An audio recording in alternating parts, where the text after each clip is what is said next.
জয় শিল আচিরপাদ, জয় শিল প্রভুপাদ।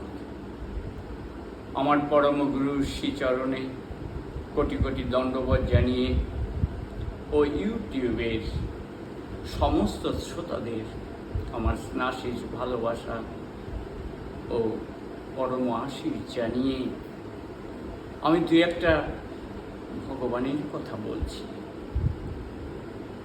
বিন্দুর মধ্যে সিন্ধুর স্বাদ, দুধের পেয়ালায় অমৃতের ঢেউ সম আধ্যাত্মিকতা।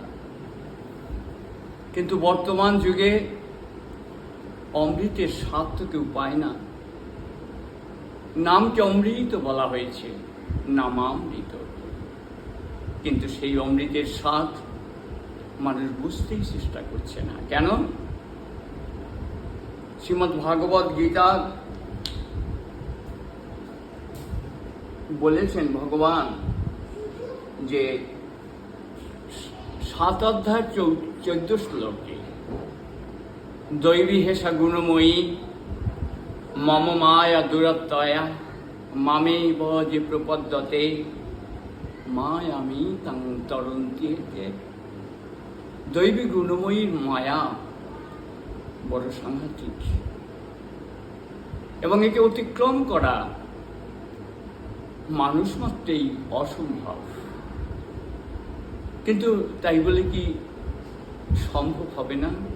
পরের লাইনে বলছে, মামি বজে প্রপদ্যতে মায়ামে তাং তরন্তিতে, যে আমার কাছে প্রপত্তি করবে, অর্থাৎ ভগবান শ্রীকৃষ্ণের কাছে পরম বিনয়ে পরম বিনম্রে যে বলবে, হে কৃষ্ণ, হে সুপ্রিম পার্সোনালিটি অফ গডেড, হে ঠাকুর কৃপাময় দীনবন্ধু, আমি অধম, আমাকে তুমি এই দৈবিক গুণময়ী মায়ার প্রভাব থেকে উদ্ধার করো না, উদ্ধার করো। তাই ভগবান স্বয়ং বলেছেন যে আমি তাকে উদ্ধার করি, আমি তার সমস্ত কিছু দেখি। কিন্তু এই কথাগুলি মানুষ বেশিরভাগ লোকই বুঝতে পারে না। বেশিরভাগ লোকই বলেন যে আমি কাজ করি, ভগবান কি আমাকে খাওয়াবেন না পড়াবেন? ভগবান কি আমাকে দিয়ে যাবেন? না। ভগবান আপনাকে কেন দিতে চাইবেন বন্ধুবর? আপনাকে পূর্ণাঙ্গ রূপে এই জড় জগতে সুজলা সুফলা শস্য শ্যামলা রূপে মহাসুন্দর স্থানে আপনাকে পাঠিয়েছেন। কিন্তু এই সুজলাং সুজলাং শস্য শ্যামলাং এই জড় জগৎটা একটা জেলখানা। একে খুবই কথায় অনেক কিছুই পরিভাষা দেওয়া যায়, নানা রকমের ভাষা ব্যবহার করে মানুষের মনকে আরো বেশি লালায়িত করে দেয়। কিন্তু দৈবিক গুণময়ী মায়ার প্রভাব থেকে যদি আমাদের উদ্ধার পেতে হয়, তাহলে আমাদের যুগধর্মকে পালন করতে হবে। মহাপ্রভুর সেই ভবিষ্যৎবাণী 500 বছর আগে উনি করেছিলেন, পৃথিবীতে আছে যত নগরাদি গ্রাম সর্বত্র প্রচারিত হইবে মোর নাম। ভগবানের বাণী কখনো মিথ্যা হয় না। তাই সেই জন্যই ভগবান প্রচারের কথাটা কিন্তু বলেছিলেন, পৃথিবীতে আছে যত নগরাদি গ্রাম সর্বত্র হইবে মোর নাম।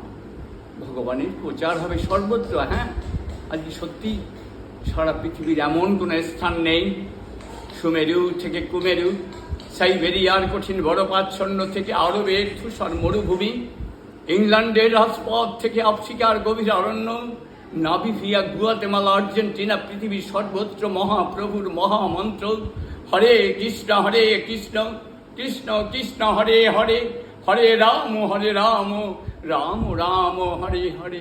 এই মহামন্ত্রের প্লাবনে আকাশ বাতাস মুখরিত হচ্ছে। এটা ছিল প্রভুপাদেরই কৃপা। তাই ভগবান বলেছেন প্রচার করতে প্রথমে। কিন্তু দুঃখের বিষয় কি জানেন? মানুষ 3 পয়ের সাধন করছে না, পবর্গের সাধনা করছেন। এ আবার কি কথা বলছি আমি?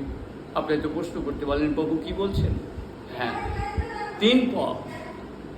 3 প হচ্ছে, প্রথম পয়ে হচ্ছে প্রচার, তার দ্বিতীয় পয়ে হচ্ছে প্রসাদ, আর তৃতীয় পয়ে হচ্ছে পরমানন্দ। তা আপনি প্রচার করতে হবে, এটাই মহাপ্রভুর নির্দেশ। তাই তো যারা প্রচারক ভগবান তাদেরকে ভালোবাসেন। তাই তো আজকে নিত্যানন্দ প্রভুর নামহট্ট সারা পৃথিবীতে প্রচার হচ্ছে। মায়াপুরে দেখবেন কিভাবে নামহট্টের প্রচার হচ্ছে, লক্ষ লক্ষ মানুষ উপস্থিত হচ্ছে। সমস্ত বাংলার এমন কোনো গ্রাম নেই যেখানে ভগবান নিত্যানন্দের নামহট্টের প্রচার না হচ্ছে। আর এই প্রচারের দ্বারা মানুষ শিখছে। মানুষ জানতো না একদিন যে ভগবানই শ্রেষ্ঠ। যুগটা কি? অনেকে প্রশ্ন করি আমরা, বলুন তো যুগের নাম কি? তারা বলতে পারে না। এটা কলিযুগ। তাই কলিযুগের ধর্ম হচ্ছে নাম সংকীর্তন। হরের নাম হরের নাম, হরের নামৈব কেবলম, কলৌ নাস্তেব নাস্তেব নাস্তেব গতিরন্যথা। তাই প্রচার করতে হবে। প্রচার করলেই ভগবান আপনাকে সবচেয়ে ভালোবাসবেন। তারপরের পর কি? প্রসাদ। প্রচার করলেই আপনি দেখবেন অনেক ভক্ত হয়ে গেছে। আর একনিষ্ঠ কৃষ্ণ ভক্ত হতে হবে। একনিষ্ঠ মানে একজনে নিষ্ঠ, অর্থাৎ ভগবান শ্রীকৃষ্ণের নিষ্ঠ।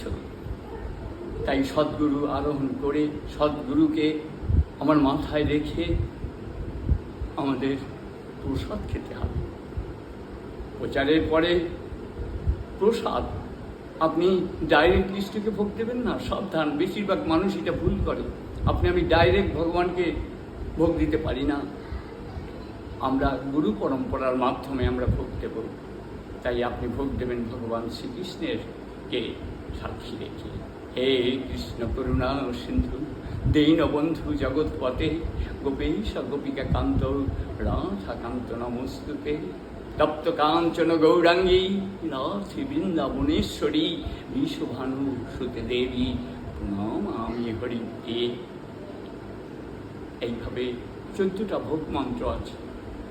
যদি আপনি না পারেন, লাস্টে গিয়ে আপনি বলবেন শ্রীকৃষ্ণ চৈতন্য প্রভু নিত্যানন্দ শ্রী অদ্বৈত গদাধর শিবাসাদি শ্রী গৌর ভক্তবৃন্দ, হরে কৃষ্ণ কৃষ্ণ কৃষ্ণ হরে হরে, হরে রাম রাম রাম হরে হরে। এইভাবে যদি আপনি ভগবানের প্রসাদ নিতে পারেন, তাইলে আপনার পরমানন্দ হবে। পয়ের তৃতীয় পা হচ্ছে পরমানন্দ। সেই পরমানন্দ পেতে হবে, নইলে মায়ের পেটে উৎপত্তি, শ্মশানে নিষ্পত্তি, আর মাঝামাঝি গড়াগড়ি। আপনি সংসারেই থেকে গেলেন। এ ঘোর সংসারে পড়িয়া মানব, না পায় দুঃখের সে, না পায় দুঃখের সে। তাই দুঃখ কি আমার থাকতেই হবে? সবসময় কি দুঃখে দুঃখে জীবন যাবে? চাইবে নাকি সুখের ভাষা? তাই এই অধম সুন্দরানন্দ দাসে মিনতি করে জনে জনে, লেট করো না ভাই রে ওরে, ওই সদ্গুরুর চরণ তলে সরু সবে জীবন তব, থাকবে না আর কোনো জ্বালা। চেয়ে দেখ না বেলা গেল, সকাল গিয়ে সন্ধ্যা হলো। তাই আমাদের যার যা বয়স হয়েছে, যদি 50, 60, 25 হয়ে থাকে, তাহলে আপনার সেই 25, 50, 60, 70 বছরের কিন্তু মৃত্যু ঘটে গেছে। এবার আপনাকে একটু ঠাকুরের নাম করতে হবে। কেননা ম্যান ইজ মর্টাল, মানুষ মরণশীল। যে জন্মাবে তাকে দেহ রাখতে হবে। তাই আপনি দেহ রাখুন, মরবেন না। অভক্তরা মরে আর ভক্তরা দেহ রাখে। কেননা তারা জানতে চায়, তারা জানে যে এই জড়জগতে আমার কি এক্সিস্টেন্স আছে, আমি কে। তারা জানে আমি হচ্ছি অমুক দেশের অমুক, তার একেবারে গোষ্ঠী জ্ঞাতি সবার নাম বলে দেয়। আমার নাম এত, আমার বাবার নাম ওই, আমার গ্রামের নাম ওই, আমার ডিস্ট্রিক্টের নাম ওই।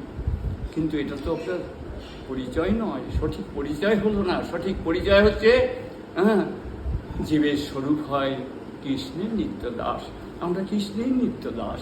এইটা যখন ভুলে যাব, তখন মায়া পিচাসী আমাকে জোর করে, নাক বন্ধ করে আমাকে নিয়ে শুধু ঘোরাবে। বারে বারে আমার জঠর যন্ত্রণা ভোগ করতে হবে। তাই বন্ধুগণ, যদি আমরা সুখী হতে চাই, কিনা সুখী হতে চাই, প্রত্যেকেই সুখী হতে চাই, শান্তি পেতে চাই, ভালো হতে চাই, বড় হতে চাই, কিন্তু সেই জন্যই ভগবান শ্রীকৃষ্ণের যুগধর্মকে পালন করতে হবে, প্রভুপাদের স্মরণ নিতে হবে, গুরুদেবের স্মরণ নিতে হবে। তাহলে আপনার আমার জীবন সার্থক হবে। নইলে আমরা কি করব? আমরা শুধু আমার পরকে আপন বলে যাব। তুমি ছাড়া প্রভু কে আছে আপন, দারা পুত্র পরিবার নয় তো আপন, স্বামী পুত্র পরিজন নয় তো আপন। ভাবিয়া দেখিনু এই মায়ারও সংসারে, গুরুদেব পরম বন্ধু দেহ কৃষ্ণ ধানে। তাই সেই গুরুদেবের স্মরণে আমাদের সব সময় শরণাভূত হতে হবে। আমরা কৃষ্ণের স্মরণে থাকব, একনিষ্ঠ হব এবং নিজেকে জানতে চাইব যে আমি ভগবান শ্রীকৃষ্ণের নিত্য দাস। আর এ না করতে পারলে আপনি প বর্গের মধ্যে চলে যাবেন। প বর্গে 5টা অক্ষর আছে, প ফ ব ভ ম। এ বড় সাংঘাতিক জিনিস। আমরা প্রত্যেকেই, বেশিরভাগ বুদ্ধিমান মানুষেরাই আজকের প বর্গের দিকে ছুটে তারা অকাল মৃত্যু ঘটাচ্ছেন। এই কথাগুলি আমি আবার আগামী দিন বলবো। হরে কৃষ্ণ। প্রত্যেককে ধন্যবাদ জানিয়ে, সাধুবাদ জানিয়ে আমি এখানেই হরে কৃষ্ণ সমাপ্ত।